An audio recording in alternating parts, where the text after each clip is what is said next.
Corona virus के मामलों के बढ़ने की रफ्तार देश में थमने का नाम नहीं ले रही, लेकिन इस बीच रिकवरी रेट में हो रहा लगातार सुधार राहत दे रहा है।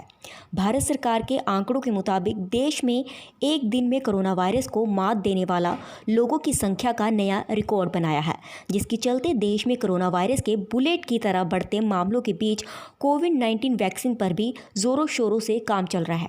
इस बीच कोविड-19 वैक्सीन को मंजूरी देने वाला दुनिया का पहला देश रूस भारत के साथ साझेदारी करने पर विचार कर रहा है।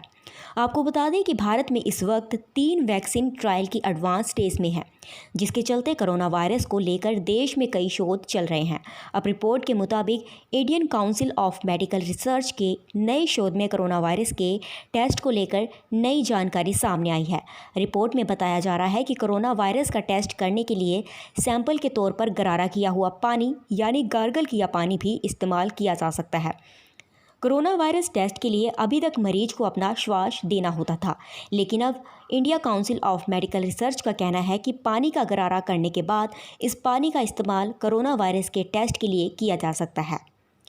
रिपोर्ट के अनुसार आईसीएमआर के शोधकर्ताओं ने दिल्ली के एम्स अस्पताल में 50 कोविड-19 मरीजों का सैंपल गरारा किए गए पानी के तौर पर इस्तेमाल किया और उनका टेस्ट किया। रिपोर्ट में बताया गया कि आईसीएमआर की ओर से कहा गया है कि सैंपल कलेक्शन के समय वायरस फैलने का खतरा काफ़ी ज़्यादा होता था, क्योंकि नाक या गले से सैंपल लेते समय मरीज को खांसी या छींक आने की संभावना बनी रहती थी। ऐसे में यह तरीका काफ़ी फ़ायदेमंद हो सकता है।